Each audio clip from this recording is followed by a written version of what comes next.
Prime minister Modi, Indian prime minister, उन्होंने सुदर्शन चक्र का ऐलान किया है कि डिफेंस सिस्टम होगा उनके लिए मल्टी लेयर्ड। ये दोनों तरफ क्या हो रहा है और इस कमांड फोर्स की जरूरत क्यों पेश आई पाकिस्तान को? देखिए, दोनों ने अपने असेसमेंट किया हमारी कमजोरियां कहाँ हैं।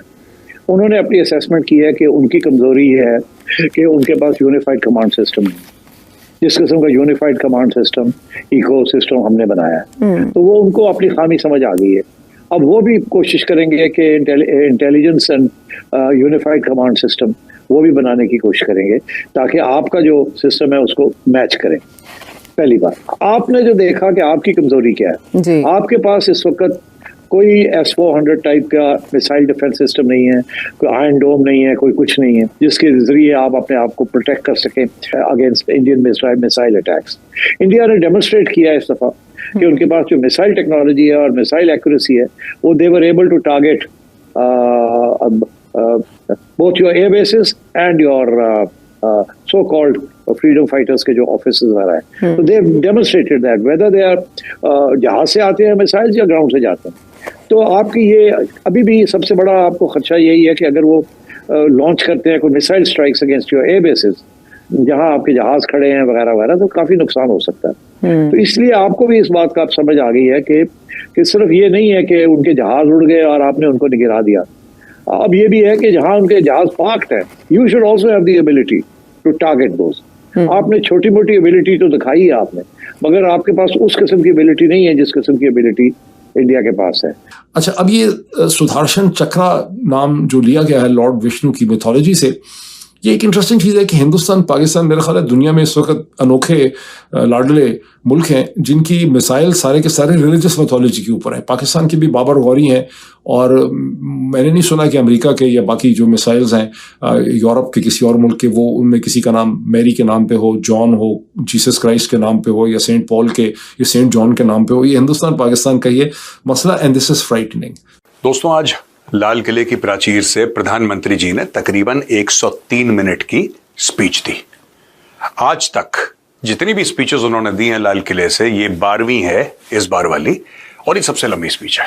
इसमें कई सारी चीजें उन्होंने कवर करी, लेकिन आज के कैप्सूल में मैं आपको बताऊं, उन्होंने बात करी सुदर्शन चक्र के बारे में। अब सुदर्शन चक्र कृष्ण भगवान का हथियार था, वेपन था, उसके बारे में आप सब लोग जानते हैं। जो नेशनल सिक्योरिटी गार्ड है NSG, उसका भी जो लोगो है, जो सिंबल है, जो एम्बलम है नेशनल सिक्योरिटी गार्ड का, वो भी सुदर्शन चक्र है। लेकिन प्रधानमंत्री जी ने सुदर्शन चक्र को किस कॉन्टेक्स्ट में बोला था, चलिए उसके बारे में आज डिस्कस करते हैं। दोस्तों, उन्होंने ये बोला कि साहब 2035 यानी कि आज से 10 साल के अंदर भारत के पास एक शील्ड होगी। नमस्कार, अस्सलाम वालेकुम, सत श्री अकाल, जय झूलेलाल। मैं हूं जी प्रेम मटनानी और आप देख रहे हैं हालात हाजरा का प्रोग्राम। हकीकत ये है, इब्तदा में आपसे दरख्वास्त है चैनल जरूर सब्सक्राइब करें। दोस्तों, भारत के यौम आज़ादी के मौके पर यानी 15 अगस्त को भारत के वज़ीर आज़म जनाब मोदी ने जो लाल किले की प्राचीर से तकरीर की थी, कई बातों पे बात की थी।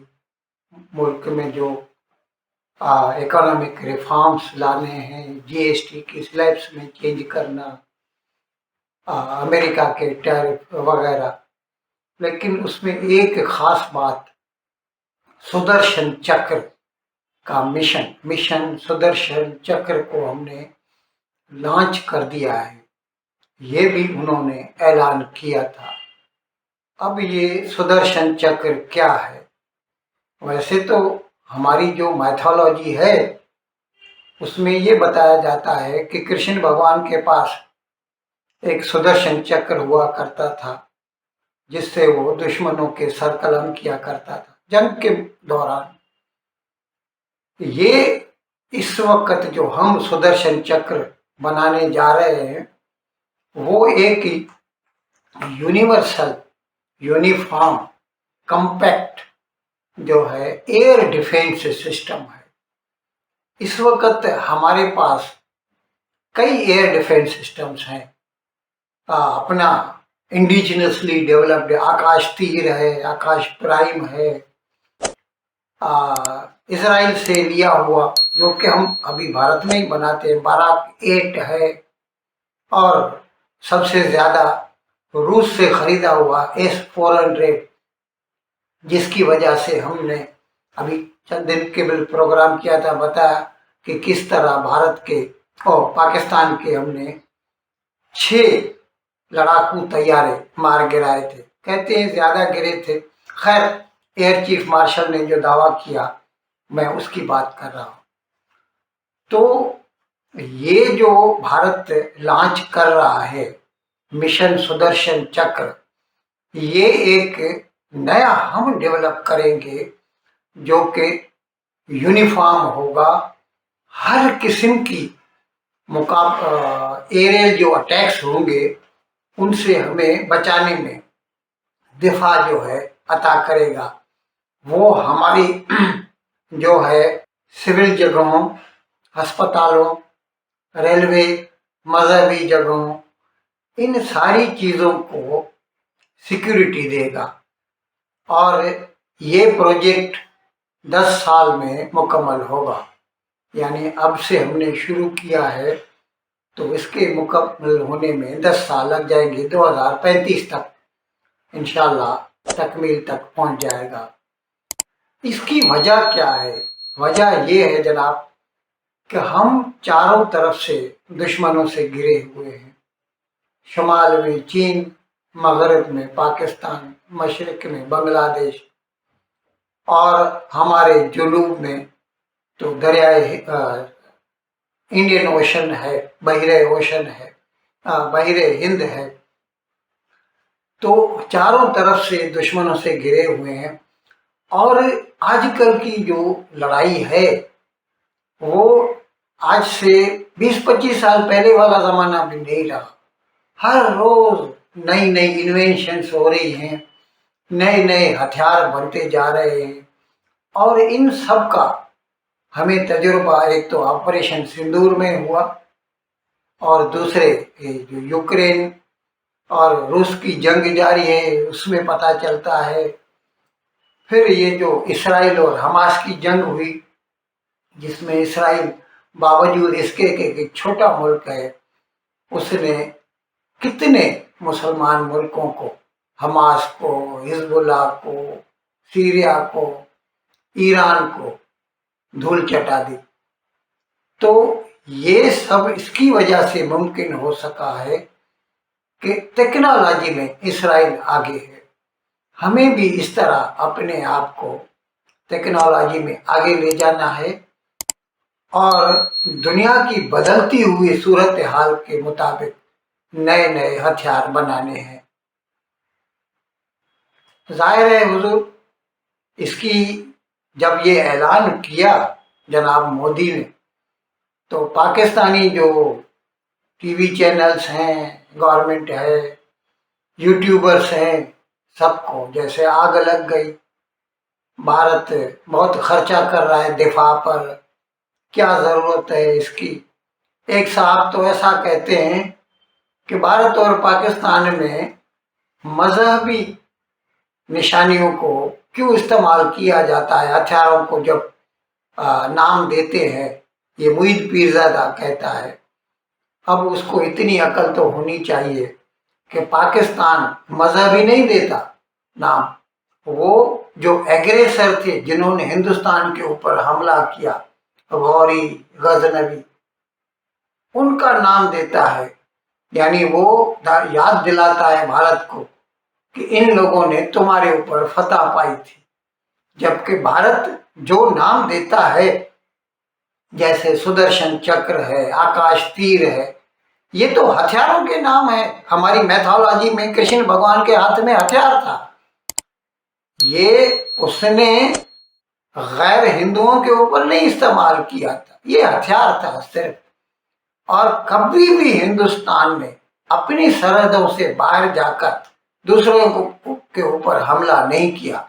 ये मुसलमानों का काम होता है। खैर, आप पाकिस्तानी यूट्यूबर्स को सुनिए, आपको खुद अंदाजा हो जाएगा। एक कवच होगा भारत के पास। लेकिन ये कवच थोड़ा सा अनोखा है। कवच से आप क्या समझते हैं दोस्तों कि कोई हमला हुआ तो कवच आपको बचाएगा। ये सुदर्शन चक्र सिर्फ बचाएगा नहीं, ये वापस पलटवार भी करेगा। ये जो सुदर्शन चक्र है, ऑब्वियसली अब मैं आपको समझाता हूं कि क्या हो सकता है। ये मेरा एनालिसिस है, ऐसा प्रधानमंत्री जी ने नहीं बोला है, लेकिन ये मेरा एनालिसिस है कि ये जो सुदर्शन चक्र है आखिर ये है क्या, वो किस चीज की बात कर रहे थे। अब दोस्तों एयर डिफेंस के बारे में तो आपने सुना है और आपने ऑपरेशन सिंदूर में देखा किस तरीके से हमारे एयर डिफेंस ने कार्रवाई करी, जबरदस्त काम किया। मजा आ गया देख के कि इतने लेवल ऑफ प्रोफेशनलिज्म के साथ कोई काम कर सकता है। मैंने किसी देश को नहीं देखा कि इस लेवल का काम करे। अमेरिकन बेसेस भी हिट हुए हैं ईरानियन मिसाइल से और अमेरिकन बेसेस भी उनको नहीं रोक पाए। इजराइल का बहुत जबरदस्त माना जाता है, लेकिन इजराइल भी सारे के सारे नहीं रोक पाया। सिर्फ भारत में है कि 99.9% इन्होंने लगभग रोकी दी और हजारों के तादाद में पाकिस्तान ने ड्रोन भेजे थे, मिसाइल्स तो कई सौ के तादाद में भेजी थी, सबके सबको मार गिराया। ये हुआ कैसे और आगे चल के हमारे कौन से ऐसे थ्रेट्स हैं जिससे हमें अपने आप को डिफेंड करना होगा। दोस्तों देखिए, साफ सीधी बात है, कोई भी सिस्टम, दुश्मन का कोई भी प्लेटफॉर्म, कोई भी एयरबॉर्न अगर मैं कह दूं आपको ना, वो मिसाइल आके आपको अटैक करती है। ड्रोन होता है, हेलीकॉप्टर होता है, हवाई जहाज हो सकता है, फाइटर बॉम्बर हो सकता है, कोई भी हो सकता है। ये जब आप पे हमला करते हैं तो होता क्या है, पहले आप ये समझिए। ये आए उड़ते हुए आपके ऊपर आएंगे और बॉम्ब गिराएंगे, या डाइव करते हुए कोई बॉम्ब मार के चले जाएंगे, या स्ट्रैफिंग करेंगे और ये चले जाएंगे आपको बर्बाद करके। ये दुश्मन का हर समय आइडिया रहता है। ड्रोन का ये रहता है कि आएगा ड्रोन, कोई म्यूनिशन ड्रॉप करेगा, कोई बॉम्ब ड्रॉप करेगा वहां पे। इसी प्रकार से बॉम्बर्स का होता है, इसी प्रकार से क्रूज मिसाइल का होता है, और सबका एक ही रोल है, धीमी गति से या तेज गति से, हाई ऑल्टीट्यूड से या लो ऑल्टीट्यूड से आके आपके किसी ठिकाने को बर्बाद करना। ये दुश्मन की कार्रवाई रहती है। अब इसमें प्रोटेक्शन के लिए भारत को क्या करना होगा और भारत क्या करता चला आया है, अब सुदर्शन चक्र की बात कर रहे हैं मोदी जी। यानी कि एक ऐसा सिस्टम जो भारत को पूरी तरीके से एयर डिफेंस कवर दे, खास तौर से पब्लिक प्लेसेस को, हाई वैल्यू मिलिट्री टारगेट्स को, प्लेसेस ऑफ रिलीजियस इंपॉर्टेंस को, प्लेसेस ऑफ कल्चरल इंपॉर्टेंस को। ये होता है दोस्तों। तो जब एयर डिफेंस की हम बात करते हैं, कोई भी स्ट्रेटेजिक जगह को सिक्योर करने की बात करते हैं, तो एयर डिफेंस क्या करता है दोस्तों, सिंपल वर्ड्स में अगर मैं आपको समझाऊं कि एरियल थ्रेट है, जैसे कि दुश्मन ने कोई मिसाइल मारी है आपके ऊपर, आपके रडार उस मिसाइल को पकड़ते हैं, राइट। मिसाइल का पता लग जाता है कि मिसाइल की स्पीड से आ रही है, कहां से आ रही है, क्या उसका डायरेक्शन है, किस प्रकार का थ्रेट है, और उसी प्रकार का काउंटर मेजर उस पर इस्तेमाल किया जाता है, राइट। अब ये किसी प्रकार का काउंटर मेजर क्या है, ऐसा नहीं है कि वहां पे दुश्मन ने सस्ता सा $500 का ड्रोन भेजा और यहां पे आपने S-400 चला दी, ऐसा नहीं होता। ये भी अफवाह लोगों ने फैलाने की कोशिश करी थी ऑपरेशन सिंदूर के दौरान कि साहब वो तो कुछ $100 की चीज भेजते हैं और यहां से $1 मिलियन की मिसाइल, ऐसा कुछ भी नहीं होता, ऐसा कुछ भी नहीं होता। लेकिन पूरे अगर भारतवर्ष को हमें कवर करना है, पूरे देश को कवर करना है, तो ये एक चीज है। लेकिन इसके अलावा मोदी जी ने ये बोला है कि साहब सिर्फ ये बचाएगा नहीं, वापस ठोकेगा, यानी कि उसी के साथ लिंक्ड आपकी मिसाइल फोर्सेस भी होंगी। इन अल्फाज के साथ आज का प्रोग्राम खत्म करने की आपसे इजाजत चाहता हूं, लेकिन विदाई लेने से पहले एक मरतबा फिर आपसे मेरी दरख्वास्त है कि जिस किसी साहब या साहिबा ने अब तक हमारे इस चैनल को सब्सक्राइब नहीं किया, अज़राए करम इसको जल्द से जल्द सब्सक्राइब करें, प्रोग्राम को लाइक करें, शेयर करें और घंटी का बटन दबाना ना भूलें। बहुत बहुत शुक्रिया। खुदा हाफिज़।